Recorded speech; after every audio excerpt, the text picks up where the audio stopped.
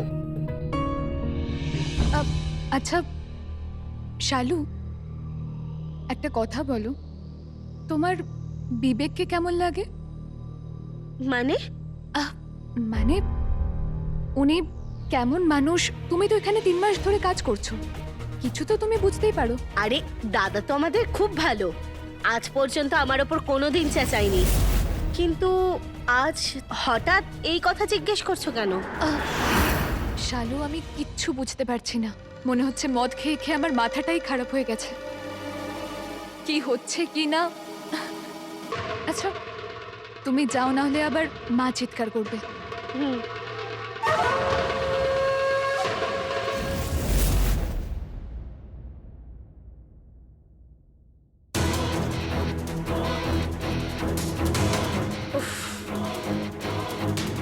আবার ফেললি? কতবার বলেছি তোকে কাজে মন দে। মাসিমা ভুল করে পড়ে গেছে। দাঁড়িয়ে দাঁড়িয়ে আমার মুখ দেখছিস কি? এটা পরিষ্কার কর। হ্যাঁ করছি এক্ষুনি। একটা কাজ করে না। আরে বৌমা, কি হয়েছে? শরীর ঠিক আছে? মা, আমার খুব মাথা ব্যথা করছে, এখন তো ওষুধও কাজ করছে না। কিচ্ছু হবে না বৌমা, আমি তোমার মাথাটা টিপে দিচ্ছি। এসো এসো না, আমার না, সাথে। মা। আরে এসো, লজ্জা পেও না, এসো, সাবধানে এসো।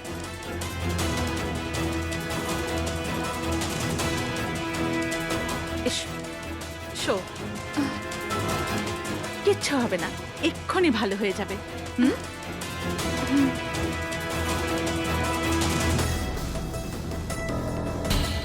কি ব্যাপার মা?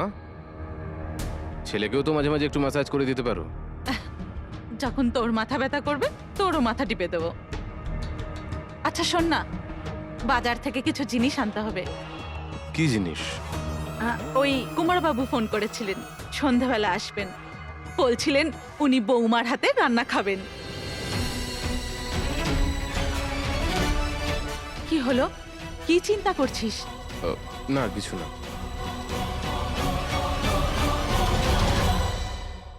মা, তুমি আমাকে জিজ্ঞাসা না করে কুমারবাবুকে কেন ডাকলে? কেন ডেকেছি মানে কি? উনি চাইছেন আসতে। সোনাম সন্দেহ করতে শুরু করেছে। আজ সকালে আমাকে জিজ্ঞাসা করছিল কাল রাতে হোটেলে আমার সাথে কে ছিল। মানে তুই ওকে মদ আরে খাওয়াসনি? খাইয়েছিলাম ওকে মদ, জানি না কিভাবে ওর একটু একটু ওইসব মনে থাকে।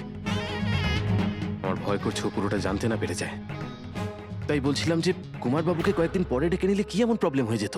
দেখ, আসবেন বলেছেন যখন আসবেন, যা হবে দেখা যাবে। তুই একটাই কাজ করবি, ওকে ভালো করে মদ খাওয়াবি, আর একটু বেশি খাওয়াবি। একবার নেশা ধরে গেলে আর কোনো চিন্তাই থাকবে না। আর যদি ও সবকিছু জেনে যায় তাহলে? যদি আবার কোনো নাটক শুরু করে? ওর সাথেও সেটাই হবে যেটা আগেরটার সাথে হয়েছিল। ওকে মেরে এই বাগানেই পুঁতে দেবো আর বলে দেবো প্রেমিকের সাথে পালিয়েছে। কিন্তু এসব চিন্তা করিস না, তুই শুধু ওনার যত্নের দিকে খেয়াল রাখ। ভালো ক্লায়েন্ট উনি আমাদের।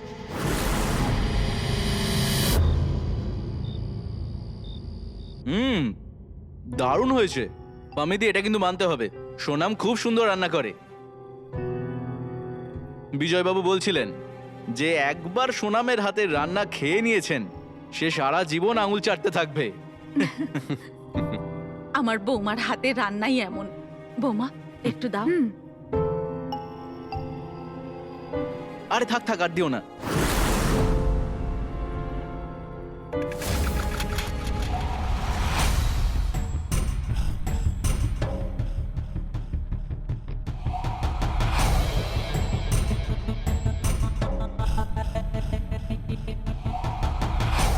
কিছু তো গন্ডগোল আছে, কিন্তু কি আমাকে জানতেই হবে।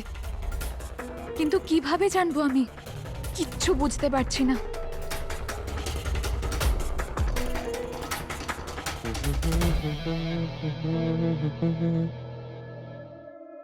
কি হয়েছে? কি ভাবছো এত? না, আমি ঠিক আছি, শুধু একটু ক্লান্ত লাগছে। শরীর ঠিক নেই নাকি? আমি ঠিক আছি। তোমার এই ক্লান্তি দূর করার ওষুধ আছে আমার কাছে।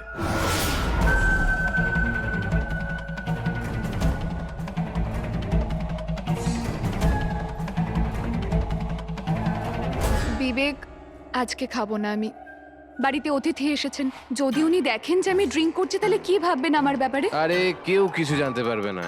কুমারবাবু চলে গেছে, এবার তুমি আর আমি পুরো এক। বিবেক, আজ আমার ইচ্ছে নেই, প্লিজ ছাড়ো না। তুমি আবার নাটক শুরু করেছো বলো? চলো মুখ খোলো, চলো আচ্ছা, চলো চলো। ঠিক আছে ঠিক আছে, আমি খাচ্ছি। Very good very good. তুমি এনজয় করো, আমি আসছি এক্ষুনি।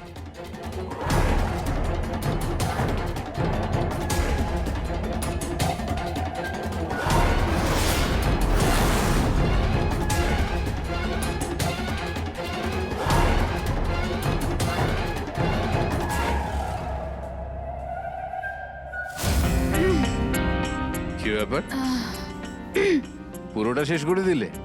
আমি ওই একটু একটু খেতে পারছিলাম না, একসাথে তাই পুরোটা খেয়ে নিয়েছি। তুমি এত দূরে কেন? চলো না, প্রেম করি। আরে আচ্ছা,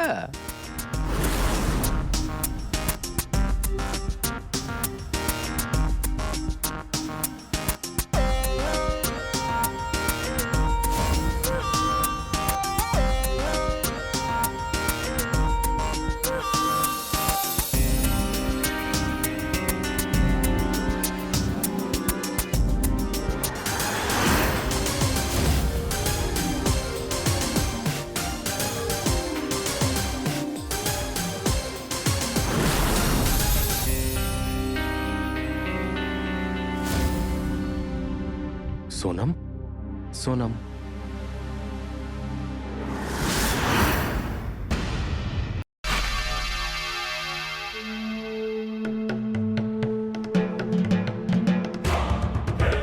কুমার স্যার চলে আসুন।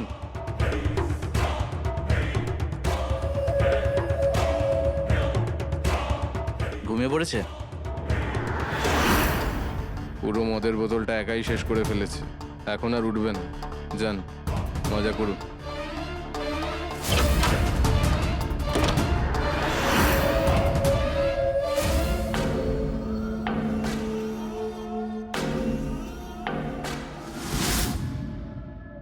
কত টাকার চেক দিয়েছেন কুমারবাবু এবারে? 1 লাখ টাকা। আমি বললাম অন্তত 1.5 লাখ টাকা দিন, উনি বললেন বোমা পুরনো হয়ে গেছে। কম করে 2 লাখ টাকা নেওয়া উচিত ছিল তোমার, এইভাবে আর চলবে না মা।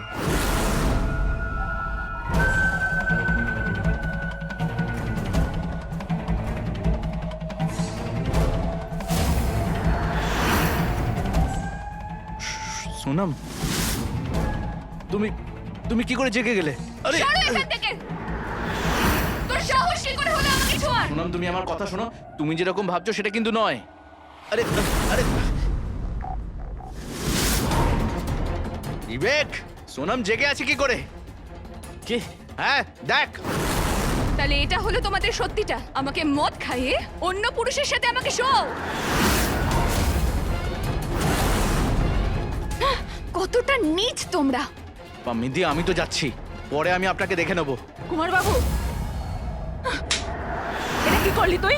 ছি, একটা জঘন্য মহিলা, লজ্জা করে না এরকম নীচ কাজ করতে? সোনাম সোনাম দূরে থাকো আমার থেকে, কথাটা শোনো। আমাকে ছোবে না। একবার একবার শান্ত হও, আমার কথাটা শোনো। আমি কখনো ভাবিনি যে তোমরা এতটা নোংরা হবে। আমি ভাবতাম যে এটা বোধহয় আমারই ভুল, যে আমি অন্য লোকেদের দেখি, কিন্তু কিন্তু এসব সত্যি ছিল। হ্যাঁ, এই সব সত্যি। তুই কি মনে করেছিলি কুমার বাবু এই প্রথম শুচ্ছে তোর সাথে?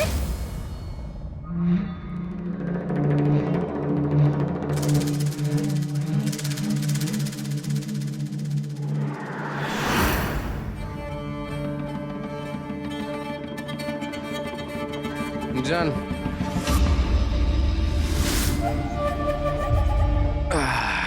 কুমার স্যার ও ওয়েট করছে আপনার জন্য। ঘুমিয়ে পড়েছে? না না, নেশায় পুরো চুর হয়ে আছে, কিন্তু আপনি নিশ্চিন্তে থাকুন। মানে এখন একটা আলাদাই জগতে আছো, না ঘুমিয়ে আছে না জেগে আছে, পুরো ডুবে আছে ডুবে। আপনি নিশ্চিন্ত হয়ে যান। ঠিক আছে।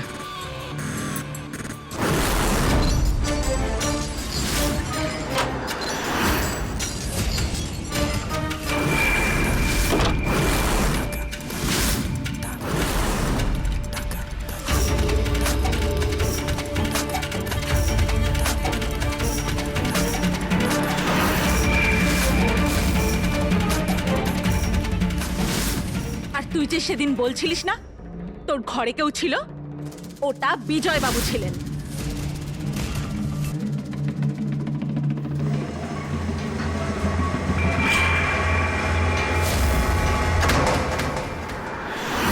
আর ওই দিন তোকে হোটেলে ওই কারণেই নিয়ে গেছিলাম, কারণ ওই যে শেখ এসেছিল, উনি বাড়িতে আসতে চাইছিলেন না, বলছিলেন বাড়িতে আসবো না।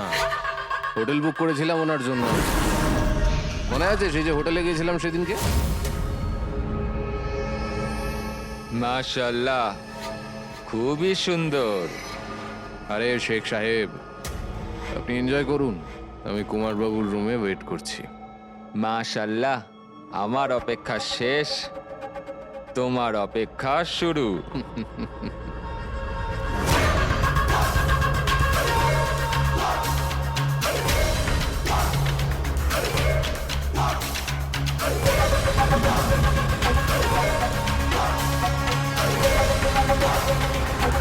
পুরো 5 লাখ টাকা দিয়েছিলেন ওই শেখ তোর জন্য। লজ্জা করে না তোমার নিজের বউকে অন্য কারোর সাথে শোয়াতে? কি নোংরা লোক, ছি! এবার দেখো তোমরা আমি কি করি। যদি আমি তোমাদের পুলিশে না দিয়েছি তো দেখবে। বিবেক ধর ওকে, যেন পালাতে না পারে। তুই পুলিশের কাছে যাবি না, তার আগে তোকে প্রাণে মেরে ফেলবো। দাঁড়া এখানে। আরে আমরা ভেবেছিলাম অন্তত 2 বছর তোর সাথে কেটে যাবে, চুপচাপ মদ খেয়ে পড়ে থাকতিস, কি হতো তোর? কিন্তু না, তোর যদি মরার এত তাড়া থাকে তাহলে আমরা কি করতে পারি? না, তোমরা এটা করতে পারো আরে না। তুই জানিস না কি করতে পারি আমরা। তুই এখন আমাদের আসল চেহারাটা দেখিসই নি। তোর আগে যে মালটা এসেছিল না, সেও একই কথা বলেছিল, পুলিশকে বলে দেব, সব কিছু বলে দেব। নাটক মারাচ্ছিস? ওইটা দেখতে পাচ্ছিস পিছনে? ওই দেখ একটা গার্ডেন, দেখ দেখ দেখ, ওখানে লাশ পোতা আছে, আমি নিজে হাতে পুঁতেছি। সত্যি বলতে চেয়েছিল, তোর মতো করেই বলেছিল। বলবি আর? এবার তোর সাথে তাই হবে। বিবেক মেরে ফেল একে। না, না, বলবি তো? বল না, সত্যি বল। মার পাটা ধরো, বল এবার, বল সত্যিটা। ছাড়ো আমাকে। মেরে ফেল, মেরে ফেল বিবেক, ছাড়বি না, ছাড়বি না একে।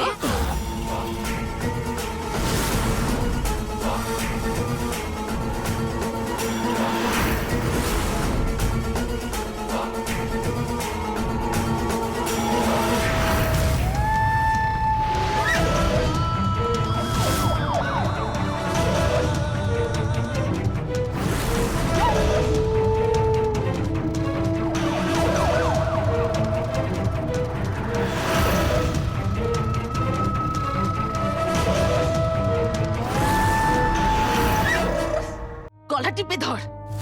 এটা কি করছো তোমরা? সবাইকে ধরুন তাড়াতাড়ি। খুব ভালো হয়েছে যে শালু আমাদের সময় মতো ডেকে নিয়ে এসছে, না হলে না জানি কি হয়ে যেত। নিয়ে চলো এদের। বৌদি, তুমি ঠিক আছো? তুমি কি করে জানলে? সন্ধেবেলা আমি ওনাদের সব কথা শুনেছি। আর যদি ও সবকিছু জেনে যায় তাহলে? যদি আবার কোনো নাটক শুরু করে তাহলে কি করব?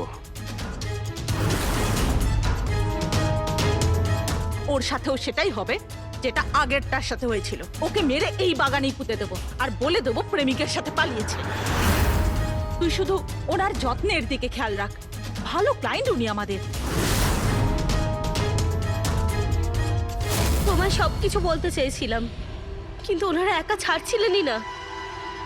কিন্তু কাল বিকেলে আমি বাড়ি যাইনি, আমি এখানেই ছিলাম, ওনাদের ওপর নজর রাখছিলাম। আর কুমার যখন এখান থেকে গেল তখন আমি তোমাদের সব কথা শুনি। তুই এখন আমাদের আসল চেহারাটা দেখিসই নি। তোর আগে যে মালটা এসেছিল না, সেও একই কথা বলেছিল, পুলিশকে বলে দেব, সব কিছু বলে দেব।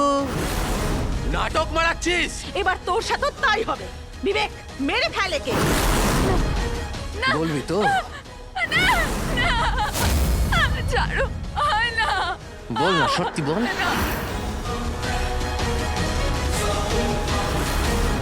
Hello, police station. তুমি আজ আমার প্রাণ বাঁচিয়ে আমার অনেক বড় উপকার করেছো। তুমি আমায় ঋণী করে দিলে। এটা তো আমার কর্তব্য বৌদি। তুমি আর কেঁদো না। শালু খুবই বুদ্ধিমত্তার সাথে সোনামের প্রাণ বাঁচিয়েছিল।